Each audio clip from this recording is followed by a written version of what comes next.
Asha Thadani, and I'm a still photographer. I've been one for the last 26 years. I gathered from my conversations with some students here that all of you are residential students, and I partly share the same history. Growing up, I didn't know what I wanted to become. I went to boarding school at the age of 4 and did not have any company till I was around 8 because there were no other batchmates in the hostel until then. And every year, as is the ritual with any educational institution, there was a group photo taken of the entire class. And I'd take this photo when I'd visit my family and relatives in the summer holidays. And this photo would be up for detailed discussion by them. I think they were very conscious of my loneliness, so they asked me about every single person in that photograph. It would be like mundane questions such as what is this girl's name, what does this teacher teach, where is she from, etc., etc. And I answer all these things to my best ability. Also, I then it struck me that anybody can know something about someone by just looking at a picture. And suddenly my world had become larger than it was. Also, this photograph was like a toy that I didn't need, but all these adults around me needed to distract me and keep me away from their things.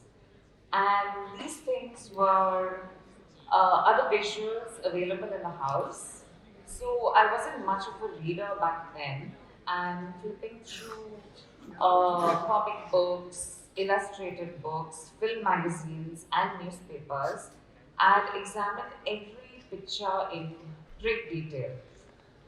A lot of questions would pop up in my head, and those questions would be just random curiosities. They would range from is she as beautiful in real life? Are they happy together? Are they more than just friends? Are they drunk? And one of my main favorite questions, eternally favorite ones, was is he lying? It's clear that I was quite suspicious of the image, and it's also because the image was expected to tell the truth. But I didn't have any such unrealistic demands of pictures. It's also because I was, in a way, accepting of the fact that the world presents itself to us partially. And I also had a selfish need that I didn't want to be deprived of asking the right questions of these visual answers. And photography was also a huge part of my engagement process. So I really didn't want to let go of that because, in many ways, it had become my social tongue.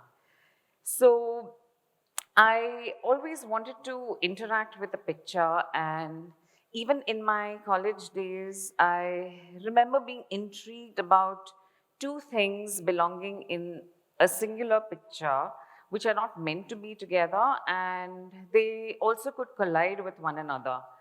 I wanted something that I could deform and deconstruct and participate with in unquestioning ways. And the photograph provided this to me most of my childhood years. In fact, I deformed quite a few pictures even in my teenage years. I'd chop off heads of posters and wear them as masks. I'd tear photographs and do head and body swaps. I also so distinctly remember burning a picture of a high school sweetheart who dumped me for someone who was far less photogenic. But when I think of all these things, people always assume that there has to be positive reaffirmation to any relationship, whether it's a professional one or what you aspire to do. But with me, it was never like that. And I often wonder how this primal exchange of energy with something like an image which never really explained too much or too little drove me to becoming a photographer. So my first job as a photographer was travel. and I had to cover the entire length and breadth of the country. Photographing essentially landmarks and landscapes, and this was for a tourism portal. So I learned a lot about the history, culture, and heritage of the country. But I was acutely aware that I was creating these images for tourists. So, as was the case back then, and it's pretty much the same now, when you look at tourist visuals, the demands of it are that it has to be devoid of any people. I was not okay with that because I wanted to interact with my visuals, my photographs. I wanted to engage with them through conversation and stories. And this job, though it was, or rather is still considered the dream job now, back then it didn't have any takers because there was no digital media back then. There weren't any digital cameras. We shot on film. There was no Photoshop. Photography back then actually required someone who was very skillful. And also, India was not an easy country to travel. It's not only the transport and the stay that were challenging, but there are a lot of other aspects which kind of landed me this job very easily because there were no takers for it. But anyway, since I was not happy with the way this relationship that I was wanting with my photography, and so I just dumped this job. I quit on a whim, and I thought that I will go and travel all over the country, photographing people and places, and especially people and places that are not usually represented in mainstream media. So I thought that I'd start covering the tribals of India, and I covered 35 tribal groups and lived with them, each of them for a month. And it actually brought me back. These are some pictures from that journey, and it brought me back to my childhood when I keep asking questions of photographs. Right now, I kind of overcame that because whatever I was curious about, I could ask my subjects directly.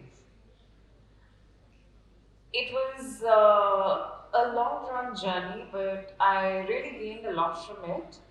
I learned how to use natural light, but the technicalities were secondary. The main thing was how to interact with people you photograph, how to gain their trust, how to create pictures that are empathetic towards them.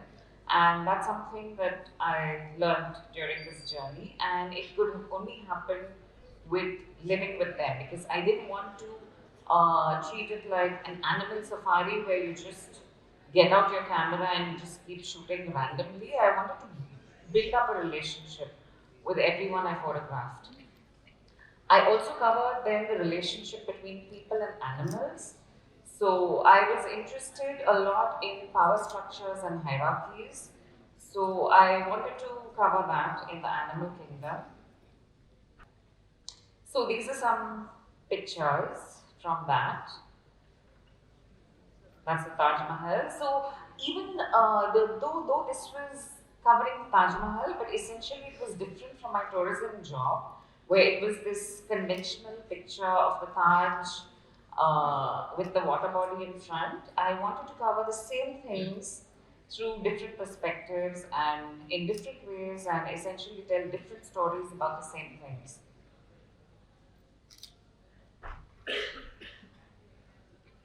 So this is that entire journey, and I didn't just cover the relationship between people and animals. I also covered human beings assuming animal forms and identities.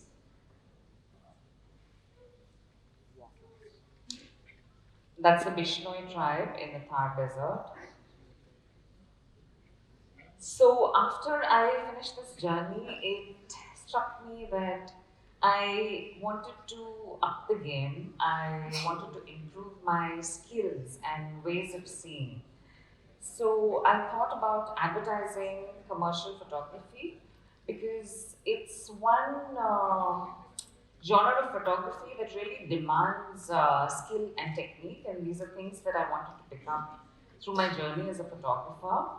I also really liked the fact that in advertising photography, a lot of talented professionals would collaborate and come together. The whole scratch to finish process of creative directors mounting an idea, then you had makeup artists and hairstylists who would, along with fashion designers, who would elevate the entire look in terms of sets, models, and everything, and just convey a particular mood and idea so easily. Also, in advertising photography, I realized that it's not just the subject that matters, but it's other elements like lighting, composition, that create a mood and convey whatever the idea is.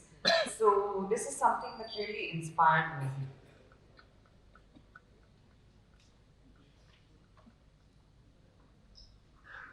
These are some pictures from my advertising work.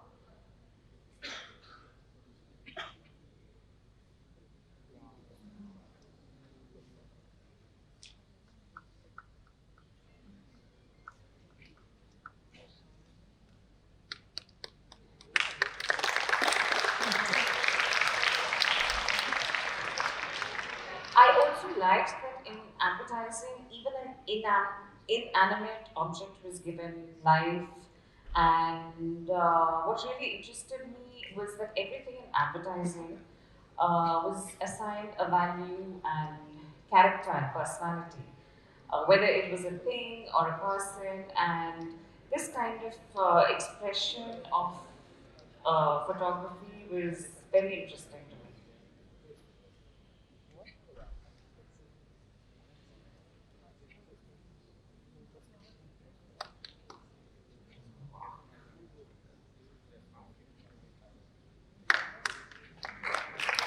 So, I often ask this question, what it means to be in an unconventional profession. I've never really thought about my work being that unconventional because I presume that every profession requires the same amount of effort and energy for it to be a success or even worth anyone's time. I've been asked this question even 2 decades ago when photography wasn't a thing. I'm asked this even now when everyone has access to creating images at any moment they want. And I kind of ran this question through my head, and then I figured that what's unusual about photography is that I think though it kind of captures the present moment, I think that reality can be perceived in several ways. Unlike other professions where whatever is said or done is never really examined or questioned, I think it's the creative arts that always are. I think this arises from the fact that when you're in any creative field, I think it's personal emotions, personality, ideology, and personal expression that is so critical and integral to the creation process. And maybe that's why people think that it's unusual and unconventional. I also like the fact that photography can inform one of something that's unspoken and unseen. Um, Also, what I like about photography is that it's not what people think that it's only about capturing a moment. It's also about changing a moment, which is why I really like socio-political, cultural projects because they kind of provide answers to whatever's happening in society. These are some pictures of mine that I've shot in the gold mines. These are pictures of Dalits of the Ramakrishna Samaj.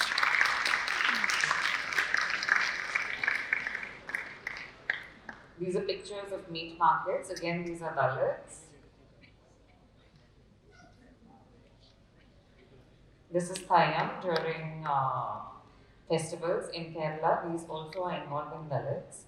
So These are the Joginis of Telangana, which is about ritualized sexual slavery.